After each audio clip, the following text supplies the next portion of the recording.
Okay, you in Psalm 9? Psalm 9, go ahead. If you are there, please stand. If you are still turning there to Psalm 9, it is on page 497. If you got a Bible from one of the ushers, Psalm 9. And like I said, if you are there, we recognize that we stand because we're recognizing these words are the words of God. Psalm 9, look before verse 1, look at that title because that is scripture as well. To the choir master, according to Muth Laban, a psalm of David. I will give thanks to the Lord with my whole heart. I will recount all of your wonderful deeds. I will be glad and exult in you. I will sing praise to your name, O Most High. When my enemies turn back, they stumble and perish before your presence. For you have maintained my just cause. You've sat on the throne giving righteous judgment. You've rebuked the nations. You've made the wicked perish. You've blotted out their name forever and ever. The enemy came to an everlasting ruin. Their cities, you rooted out. The very memory of them has perished. But the Lord sits enthroned forever. He has established his throne for justice, and he judges the world with righteousness. He judges the peoples with uprightness. The Lord is a stronghold for the oppressed, a stronghold in times of trouble. And those who know your name put their trust in you. For you, O Lord, have not forsaken those who seek you. Sing praises to the Lord who sits enthroned in Zion. Tell among the peoples his deeds, for he who avenges blood is mindful of them. He does not forget the cry of the afflicted. Be gracious to me, O Lord. See my affliction from those who hate me. O you who lift me up from the gates of death, that I may recount all your praises, that in the gates of the daughters of Zion I may rejoice in your salvation. The nations have sunk in the pit that they made. In the net that they hid, their own foot has been caught. The Lord has made himself known. He's executed judgment. The wicked are snared in the work of their own hands. The wicked shall return to Sheol. All the nations that forget God, for the needy shall not always be forgotten, and the hope of the poor shall not perish forever. Arise, O Lord, let not man prevail. Let the nations be judged before you. Put them in fear, O Lord. Let the nations know that they are but men. That is God's word. You may be seated. And as you are seated, please join me in prayer one more time.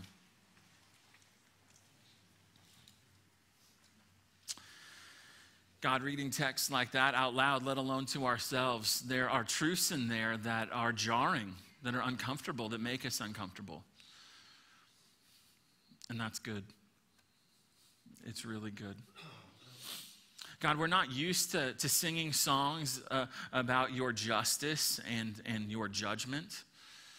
We're not used to seeing the things that are in this text that we're going to look at today. But God, these things are true. They talk about you. They tell us about who you are. And so whether we read that just now and we embrace that and are like, this is the truth, or whether it caused us some discomfort, I pray that you would be our teacher this morning, that you would guide each of us into your truth and help us to see who you are rightly. Help us to see who you are truly.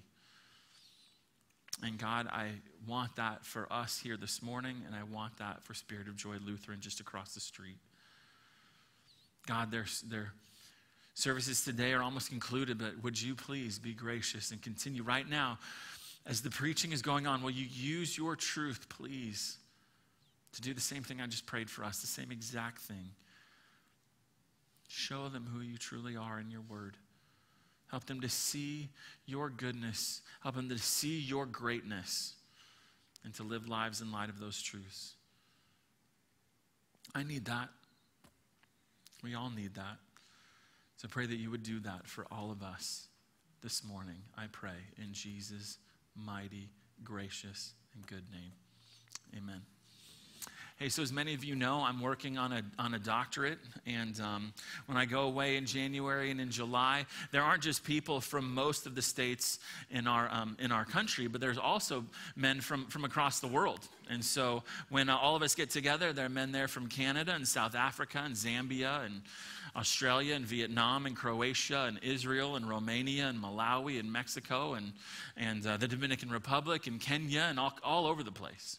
And I love spending time with those guys. I love interacting with them. They're fun, they're interesting, and they see the U.S. differently than I do. And so what I do is I often ask them questions about our country because I kind of just want to know their perspective on our country as outsiders. And it's funny, especially the guys from Africa. They always talk about the same things. They always say, like, there is so much money here, and it is so clean here, and you can eat anything. There's just food everywhere. Everywhere you go, there's food. And they also said, everything is so easy here. And I just want to press into that for a little bit right now. Would you agree that we look for the path of least resistance with just about everything? Do you admit that?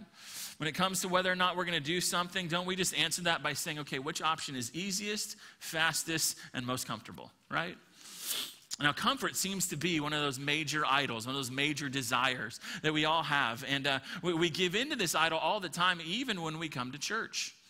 And you know where I see this mostly. I see this mostly when it comes to our view of God.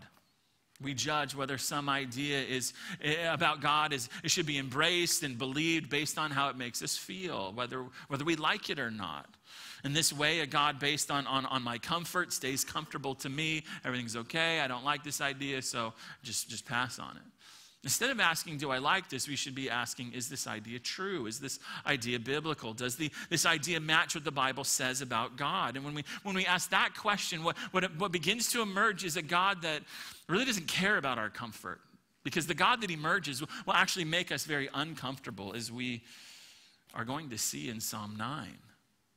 Today's going to be a lot like that, kind of like last week too, an uncomfortable Sunday, because the God that we just read about in Psalm 9 is uncomfortable. The way that David interacts with this God is going to make us uncomfortable. And it's because the subject of Psalm 9 is also uncomfortable, because Psalm 9 is about showing us how to face affliction and attack. And I don't know about you, but affliction and attack are not comfortable.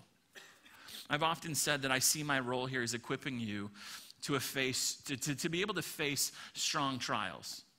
That my job is not to put a candy coating around God so that he goes down easy into your life, but so that you see him for who he truly is, because when you understand the truth about God, what it says about him in this word, you will have the tools that you need, you will have the foundation and the strength that you need to face the trials that all of us are going to face.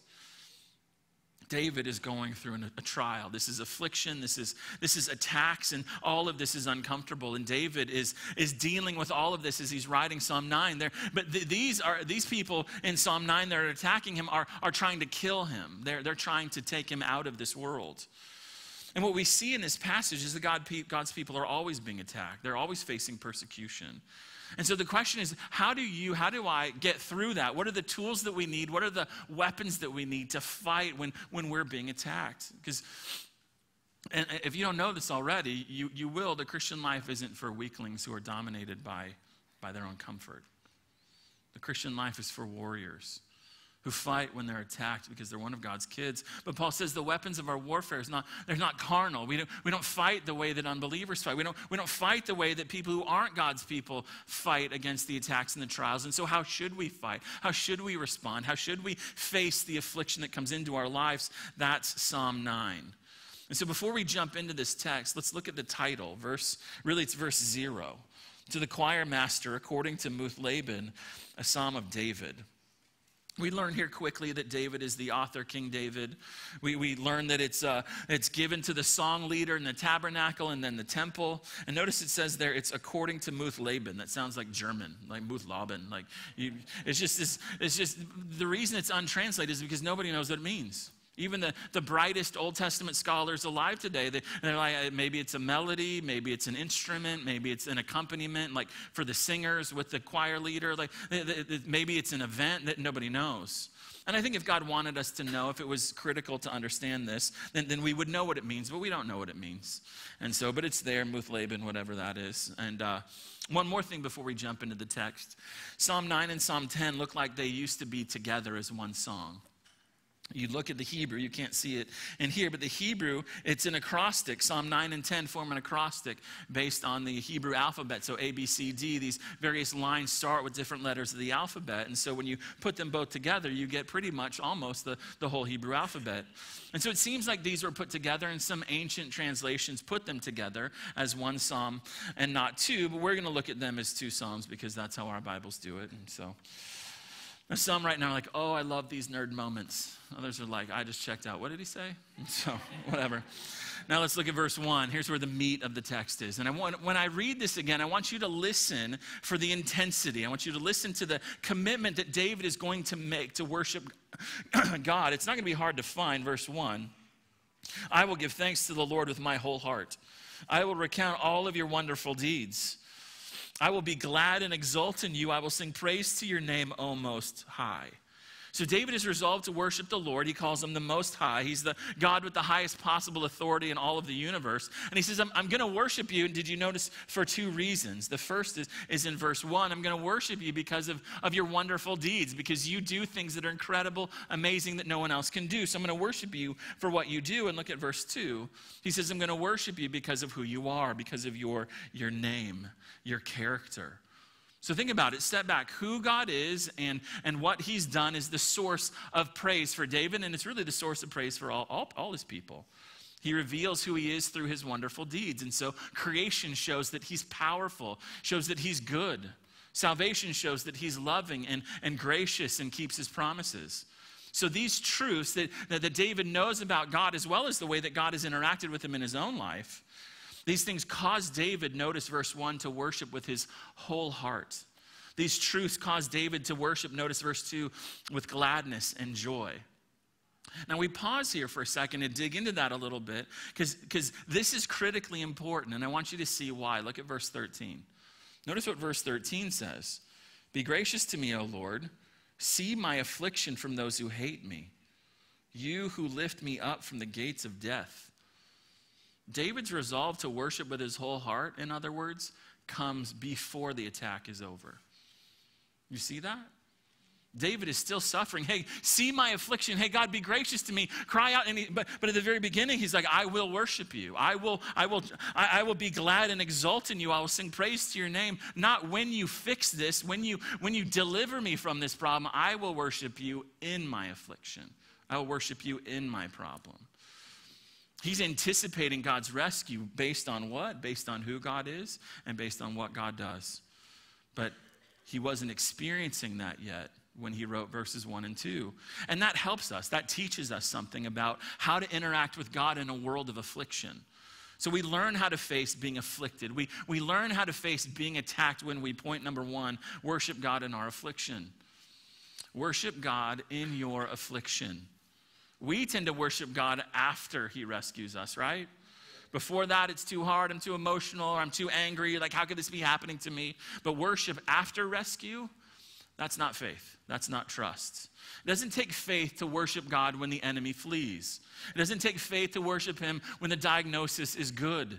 It doesn't take faith to worship him when the layoffs don't touch your life or when your kids are the good kids. That doesn't take faith to worship him. Faith is seen when you worship in the affliction, in the doubt, when you worship in the pain. Faith is seen when you say God is good when you're still being attacked. When you say God is good before he answers your prayer for healing or rescue. Now, I think David does, what he does in verses 3 to 12 is he shows us why we can worship, even though the attacks are still going on. Even though the affliction is still raging, he says, let me show you why you can worship this God. So look at verse 3. We can still worship in our affliction because God will defeat our enemies. He will defeat those who attack us. Verse 3. When my enemies turn back, they stumble and perish before your presence. For you've maintained my just cause. You've sat on the throne giving righteous judgment. David has not experienced this victory yet. You notice again verses 1 and 2. I will give thanks. I will recount. I will be glad and exult. I will sing praise. Verse 3, when his enemies are defeated and ruined by God. So all of that was still future, but I'm going to do that now. Look at verse 4, the attack isn't happening because of David's sin. This isn't happening to him because those enemies are attacking him rightly because he's done something wrong to them. No, he says, I'm suffering unjustly. I don't deserve this. And he says, God knows that. He sees it. He is being treated unjustly, and he is confident God is going to judge according to justice. He's going to judge according to what's right. He judges rightly. He will always judge according to truth, and he knows what's really going on, so I can trust him to judge righteously. So David's worship, again, isn't coming from a victory that's already happened. It's coming from a victory he is expecting to happen. That's faith. And he's expecting it because of who God is and what God does. Second, we can worship in our affliction because God will judge our enemies. God will judge our enemies, and this is where we feel tension. He will condemn what's attacking us. Look at verse 5. You have rebuked the nations. You've made the wicked perish. You blotted out their name forever and ever. Notice this isn't talking about individual enemies. Look at what it says in verse 5. He's talking about national enemies. All those who are against the Jews specifically, all those who are against God's people in general. Notice God rebukes them, verse 5, makes them perish and blots out their name forever. That word to blot out means to erase, to expunge from the record. Like pieces of crusty leftover food, God wipes them like a dish off the face of the earth. And notice how thorough God is going to be when he does that. Verse 5. So thorough, this judgment, this blotting is going to last forever and ever. And you know this is true, right? Have you ever met a Philistine? You ever met a Canaanite? How about a Roman? How about a Babylonian? I mean, even more closer to our day. How about an actual Nazi? You ever met one of those? You haven't. You know why? Verse 6. The enemy came to an end in everlasting ruins. Their cities you rooted out, the very memory of them has perished. The people, the armies, the nations that attacked Israel are in ruins, figments of people's memories. The same will be true of all those who attack God's people. David is standing in victory over his foes before the victory happens because, verse 7, the Lord sits enthroned forever. And he has established his throne for justice. He judges the world with righteousness. He judges the peoples with uprightness. The scene shifts to the end of time. And though invisible now, God is the king over all the earth. Every person who's ever lived is under his authority and will stand before his throne in judgment. He notices, he sees all of the attacks, and when he responds, verse 7, notice, with justice. Verse 8, he responds with righteousness and uprightness. In other words, the days of grace that we're experiencing now, where God is gracious to all who come to him in repentance, who submit to him and say, I'm done trying to earn my salvation. I'm done believing the lie that I'm a good person and I can make myself good before you. I'm done with all of that. I come to you repentant. I give up. I surrender to you. Now is the day of grace where he responds to that, but there will be a day of judgment when people will be screaming that to him, forgive us, please forgive us, and it will be too late. The days of grace will be over. The day of justice will come. His law will be the standard, and people's lives will determine their verdict. No innocent person will be convicted. It's according to justice. No guilty person will go free. No missing evidence, no bribery, no partiality, no backroom deals. Those who sin with great fun today, great liberty today, don't even care, aren't even thinking about it, will stand on that day ashamed and terrified. Judgment is certain for the enemies of God and those who attack his people. David knows this, and so he worships God in his affliction. Even though I'm being afflicted now, there is a day when you will rescue me. And that's where he goes in verse 9. The Lord is a stronghold for the oppressed, a stronghold in the times of trouble. Do you see that repetition? He's trying to nail that into our thoughts. He's a stronghold. He's a castle. He's a fortress. And those who know your name put their trust in you. For you, O Lord, have not forsaken those who seek you. He will be kept safe when he is attacked. These verses are just dripping with confidence in God's protection. You just can't get away from it. He is just like, you are so good. You're so incredibly powerful that in your judgment you will destroy, but in your protection we are safe, infinitely safe. Notice it describes those who know God's name. That means they have a relationship with him based on who he is. They know him rightly. They see him correctly. They see the God who is, and they said, this God, this is the God that we know and love. This is the God that we serve. They know him accurately, and also it says that they seek him. They look to him for help. They cry out to him for guidance. God, help me. No, I mean, there's interaction here. There's relationship here. He's not the man upstairs. Oh yeah, whatever with God. No, he is a daily moral, massive influence on their lives. They trust him. They obey him. And because he reigns, there is hope in this affliction. Because of his justice, because he always does what's right. He is an impenetrable fortress for his people. The attacked, the afflicted, those who are crushed and oppressed among his people, they're secure in who he is. They know that they're not accessible. They know that they're safe in him. They're safe with him. They may not feel that way in their affliction. It might feel like the enemy has surrounded them and God has left them to their enemies, but they know that's not true. They know better than that. The Hebrew there in verse 10 at the very end, have not forsaken those who seek you, is even more emphatic than that. He will never forsake you. Because all of this is true, verse 11, sing praises to the Lord who sits enthroned in Zion. Sing praises to the God of Israel, the God who made Jerusalem his footstool, the place where he's gracious to dwell. He says, this God, we worship him, we sing praises to him. Tell among the peoples his deeds. Tell people about his wondrous works.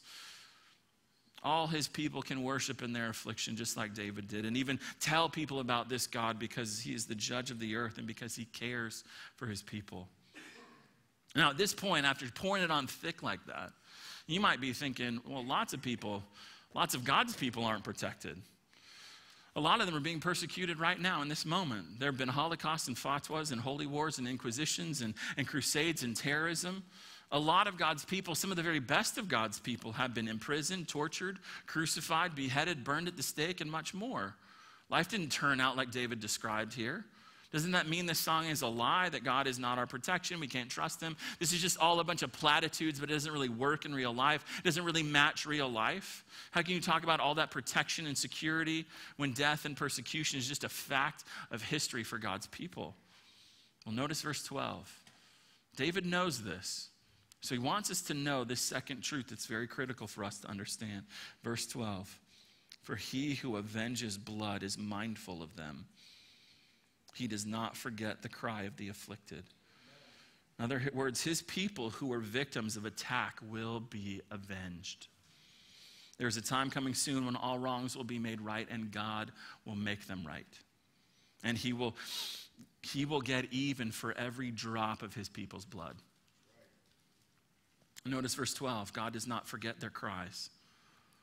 Though he didn't answer it in their lives, a recording of their screams is etched in his mind. And when their attackers stand before him, those screams will come to mind and they will enrage him and motivate his punishment, his wrath against those who attacked his people. Make no mistake, he's patient now. He's holding back his wrath that he has for the affliction of his people. He's doing it because he's not willing for any to perish, but for all to come to repentance, for all to come to Christ and be rescued from this. But as in the days of Noah, the door of the ark is going to shut, and when it shuts, all who are not safe in him will be judged by him. You think about an exterminator. Many bugs escape the exterminator, right? No one is going to escape this God.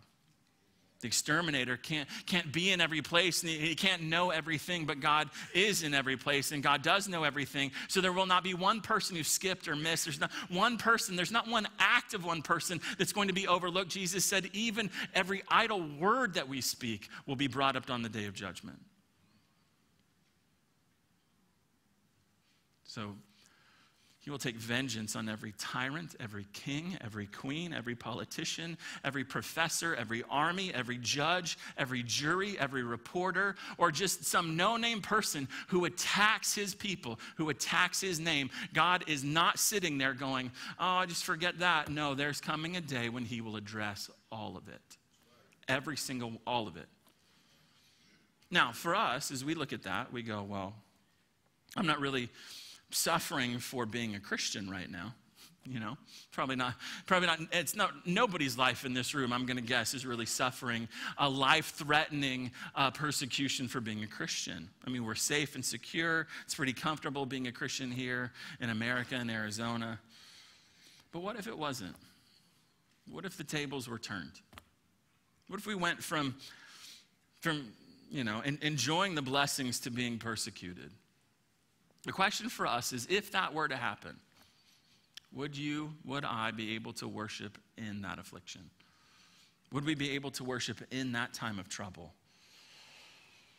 What about afflictions that are far less than life-threatening persecution? What about like affliction for unmet expectations? What about that kind of trial? Could I be the kind of person that worships God when what we want isn't what we're getting? What about the affliction of illness and disease? The question of this text is could I be the kind of person that worships God and says God is still good even when our diagnosis isn't good? What about the affliction of a bad marriage? Could I be the kind of person that when your vows are the only thing keeping you married, that you can worship in the midst of that trial? What about the loss of a loved one? Could I be the kind of person that can worship God with joy even though there is gut-wrenching sadness in my heart? Let's be the kind of person that could worship in any affliction because of who our God is, which is far more than David ever could have imagined. Because we worship this side of the cross and we know the God who entered our world and became one of us to die in our place as our substitute for our sins. And could we be the kind of people that can worship in any affliction because of what he did?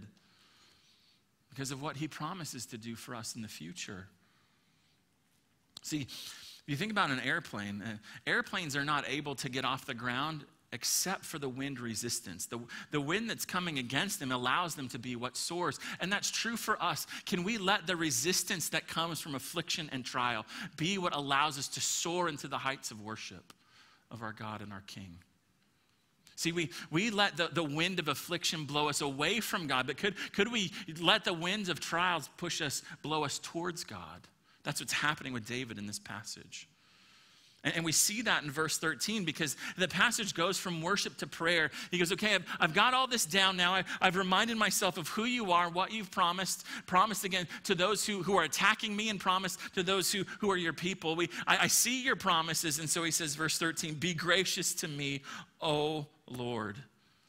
I know who you are now. I've reminded myself of who you are. I understand what I'm going through, so I need you. It says in verse 12, you don't forget the cry of the afflicted. Well, I'm going to cry out to you because I'm afflicted, David does. And again, the key to understanding this song is realizing David's deliverance from his enemies hasn't happened yet. That's why he prays for it in verse 13. And that teaches us, that teaches us, okay, when there's affliction in our lives, when we're being attacked, when we're facing a trial, and we're waiting for the deliverance to come, while we wait for that, how do we face the attack? How do we face the affliction? We do that, point number 2, when we wait on God to avenge our affliction. Wait on God to avenge your affliction. God as judge, God as the avenger of his afflicted people in verses 3 to 12 is the basis, it's the foundation, it's the anchor for the request that David makes in 13 to 20. He says, I know who you are, and because of who you are and because of what you've done, I can pray to you, I can trust you, I can wait on you to answer my requests. He knows he can pray for rescue because of who God is and what God has done. Now, we know a lot more than David did about this God because we have Jesus.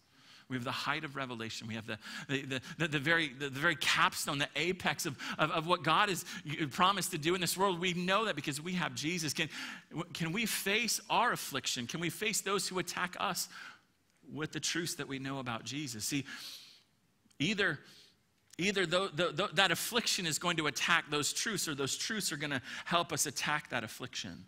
And what we see in David is he says, I know these truths about you, so now I can apply them to my situation. And he does that first. How we wait on the Lord is seen first in verses 13 and 14 when we pray for rescue. Pray for rescue. Verse 13, be gracious to me, O Lord. See my affliction from those who hate me. O you who lift me up from the gates of death, that I may recount your praises. that in the gates of the daughter of Zion I may rejoice in your salvation. You can see that in verse 13. This is not some minor thing. David is on the brink of death. His enemies are coming after him. They're not coming after him to make him feel bad about himself. They're coming after him to kill him. And he says, God, I know you're attentive. Verse 12, you're mindful, you're attentive. God, you remember the cries of your people. So David cries to God, God, I need grace, I need help. And look at verse 14. Do you notice his motivation? His motivation to cry out to God for help. God, I need you, be gracious. See what's happening to me. Notice the motivation, verse 14. It's not, see my suffering so that it'll end. God, be gracious to me so that I can be safe from my enemies. What does it say? God, save me so I can worship you. God, be my Savior so that I can tell people about your salvation. His issue is not, God, make me safe. His issue is, God, glorify yourself in my life through this suffering. Make yourself look great in this affliction in my life. When you rescue, that's what will happen. I will worship you even more, and I will tell more people about you. So we can worship, we pray for rescue. We pray, God, rescue us so that more people can know how good you are. So more people can understand your goodness and grace by the way that you interact with me, by rescuing me from my affliction. Second, we wait on God when we pray for justice. We pray for justice, verse 15. The nations have sunk in the pit that they made. In the net that they hid, their own foot has been caught. You see that? Like they tried to trap your people, but they fell in the trap. The Lord has made himself known. How? He has executed judgment. He's made himself known how the wicked are snared in the work of their own hands. The wicked shall return to Sheol. All the nations shall forget God. All the nations that forget God. For the needy shall not always be forgotten, and the hope of the poor shall not perish forever. What's going on here? Again, David looks through his affliction to the final judgment. And he sees it as a settled fact. He's not going, oh, well, someday this might happen, blah. He sees this is a settled fact. This day is coming. And it seems in his time, like where he is there, that the destitute are ignored, those who are attacking his people, causing them to flee and losing everything, all of them, they're perishing unnoticed, undefended. But he says, no, that's not true. That might be what it looks like, but that's not true. Today, evil might remain unpunished. Attackers of God's people go free. And because of that, we might wonder, like, is God just? Is he really just? Does he really care? Yeah, he sends armies to go be agents of his justice. But what about those who don't have the defense? What about those who are left and they're persecuted and they're destroyed? What about them? Does God really care? Is he really just? And David goes, oh, yes. Oh, yes, he is. Though a mother could ignore her crying baby, God will never ignore his people who are attacked, afflicted, and perishing. And notice the text. Though all the wrong seems incredibly strong, David would say to us right now, hey, you see the wrong going on in your life, you see the wrong going on in your world, David would stand here and say, just wait. Just wait. The evil of those who attack God's people will boomerang back on their own heads. They will be judged. They'll be utterly defeated. They will reap the wrath that they have sown for attacking God's people. David is confident of this because he's confident in his God, a God who avenges evil, a God who avenges the attacks against his people. And notice what it says in verse 17. It says there that he will... the wicked shall return to Sheol. The idea is that they came from the ground, and to the ground they will return. When God does this, he will be seen as just. When he does this, he will be seen as a defender of truth, and he will be seen as a defender of his people when he avenges the attacks. But notice he says, notice those go to Sheol are those who what? Verse 17. The nations that forget God. It's not a big deal, forget God. I live my life like, he's not there. I just don't really think about him all that much. Exclude him from my thoughts, refuse to have him as a major influence on my life. What's the big deal? The big deal is where you go when you die.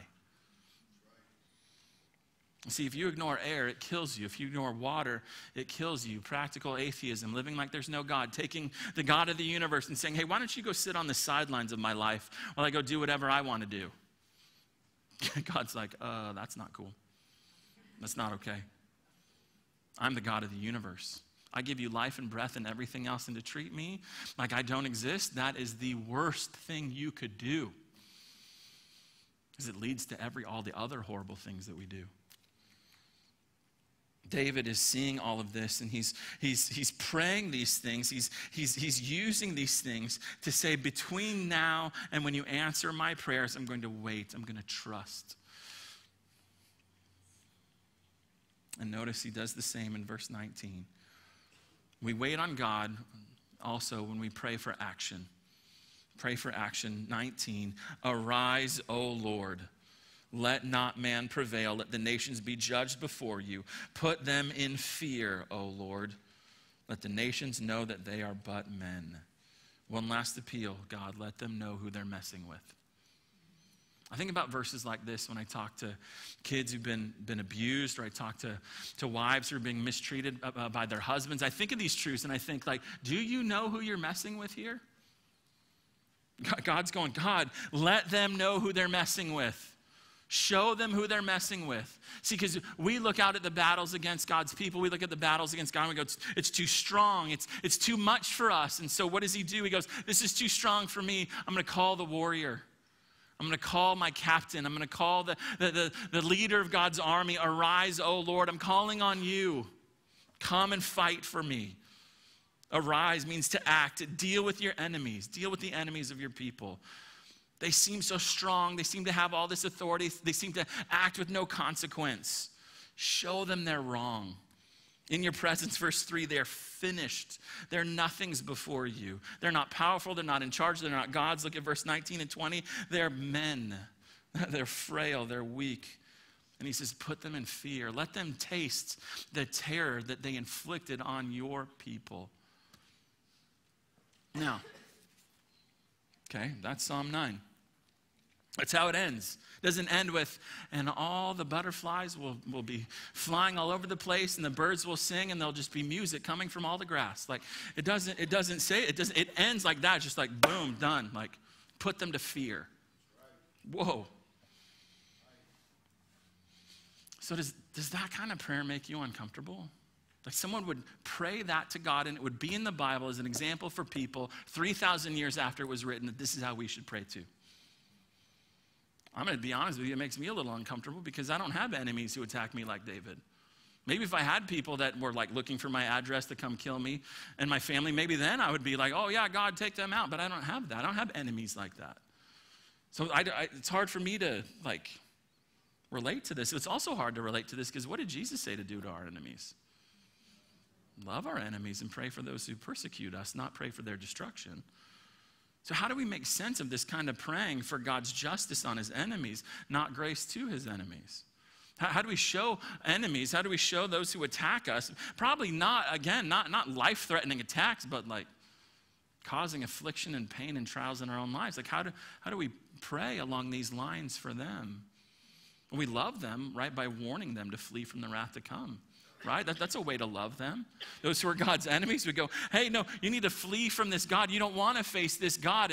You have no chance against him. That's foolish to try to think I can ignore him and it's no big deal and I'll just live however I want. What's the big deal? And I'll get whatever I get when I stand before him. What? You'd be surprised how many people think that. Love is coming to them and going, no, this is your future unless you give your life to Christ. This is your future unless you turn from that arrogance and that rebellion and submit your life to him. That's today. You say it's love to tell them today is the day of grace. Today is the day of mercy, but make no mistake about it, a day of justice is coming when compassion and mercy will end. Now you pray for mercy, God hears you, he responds, he saves. On that day you pray for mercy, and there will be millions who do, and they will go unanswered, those prayers. Because when the door of the ark closes, it's shut, and that's it. Oh, no, that's it. Truly, that's it. And again, we probably don't really think about this very much, but God is to be praised for his justice. When he gives people what they deserve for their sins, that's a good thing. He shows in that moment that he's good and that he does what's right and that he loves the truth. When he says, hey, that crime you committed is punished. That other crime is punished. Also, there is some evil, some affliction, some attacks that are so horrific, so unjust, so demonic that we don't want God's grace. We want justice, right? I mean, I don't know about you. I honestly prayed for Osama bin Laden's salvation, but I also prayed for his judgment. God, get him. Look what he's done. Get him. Like that. I don't think that's wrong. We live in this tension of God, show grace, God, show justice. What's it going to be in each moment? God, help us to see what it is you want to see, because we don't know. We live in this tension. Things like terrorism, abortion, human sacrifice, human trafficking, infanticide. It's right for God to show justice and terror to all who do those things. But it is also right for him to show mercy as well. Either way. God, the preachers of old would talk about God having two hands. He is a hand of justice, and he has a hand of mercy. And whichever one he reaches out and grabs somebody with, either way we will stand in awe. Why? Because as we saw last week, salvation belongs to the Lord. Now, as we kind of conclude our thoughts this morning, I want you to take a look one time at Psalm 9 and think about this. David is praying this about his enemies, but who else might have been praying Psalm 9 against his enemies? We're going through the book of Jonah, and Jonah was probably doing the same thing, right? You think about Jonah. He's looking at those Ninevites, and he's like, God, give them the terror that they put into other people's hearts. God, verse 5, rebuke them and make them perish and wipe their name out of history. Just get rid of them. We want nothing more to do with them. Destroy them, punish them, kill them all. That was Jonah, right? And we read the book of Jonah and we go, oh, wait a minute. God wants to show mercy. And as soon as he sniffs out God's mercy just a little bit, he's like, I'm out of here. I don't want them to have that. You can kill me, throw me in the bottom of the sea. I do not care. I do not want them to be saved. I do not want them to have mercy. Jonah was deeply uncomfortable with mercy, right? And so he rages against God. We're going to see it in chapter 4, and God rebukes him for that. We're just the opposite, right? We're uncomfortable with God's justice. So we rage against God, and so passages like Psalm 9 rebuke us for that. Jonah and we need the same message. We need the same lesson. Like gravity, God is who he is. We either conform our lives to who he is and what he says and what he does in his word, no matter how uncomfortable it makes us, or we are the worse for it, right? Just like we conform our lives to gravity, or we are the worse for it. Now, we come to the end of this, and it's easy to look at the big picture, but now we need to look at the specific picture and go, well, which one are you? Which one am I? On which side of this whole thing do I fall? And what we see in Psalm 9 is it's really just a reiteration of Psalm 1. So turn to Psalm 1. Some have argued that the entire book of Psalms is really just an explanation of Psalm 1.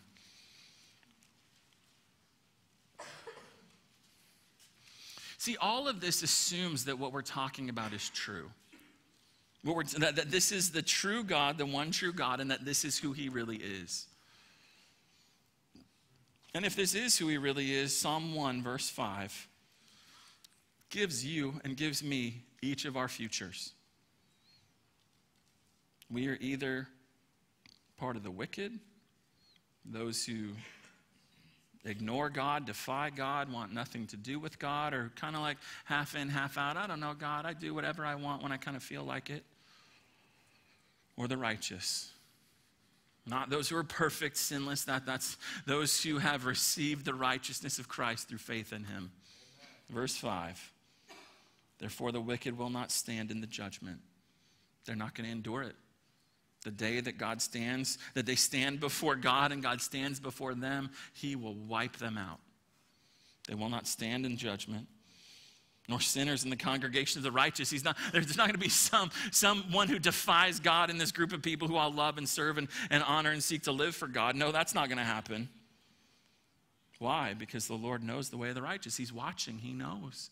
He's mindful. He sees it all. But the way of the wicked will, there's our word again, perish. Will come to an end. I often stand in the back there every Sunday, really all services, and I'm shaking hands and I'm saying hello and all of that. And I wish today I could shake hands with every person and take a moment, look you in the eye, and say, friend, which one are you? Which one are you? I'm not going to be able to do that with each of you. So I'm going to do it now in the silence of your own heart. Which one are you? Verse 5. Are you an enemy or are you his friend? Are you an enemy or his friend? See, Jesus came to turn enemies into friends. That's why he came. And he came to do that for you. He came to do that, not making up for what you can't do, leaving stuff over for you to do after. He came to save you from what we saw in verse 9, in Psalm 9. I don't know about you. I don't want anything to do with that. I don't want to stand before God as my judge. I want to stand before God as my friend. The God of Psalm 9 is Jesus. He is eternally tough and full of wrath for his enemies, and he's eternally tender and merciful to his people. So I conclude this morning by asking you, which one are you? Are you an enemy or are you a friend? Let's pray.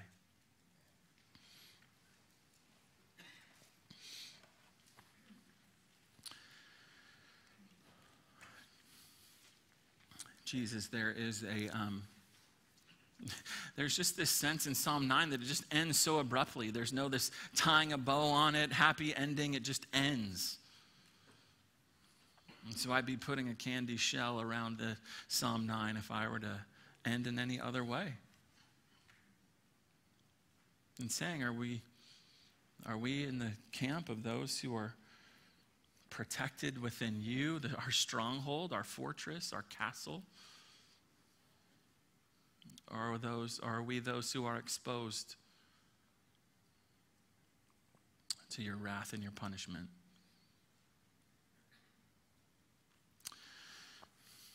It's so hard for us to grapple with this idea. It really is, Jesus, because we don't live with these truths in our minds. And then we come to church and we're like, hey, just give me a little help to try to get through my rough life. And then we hear something like this and we're like, come on. It makes us uncomfortable. It seems like something that is not applicable. But when we see things correctly, we understand that there really is nothing more applicable than this. And so would you take these truths that we've learned today,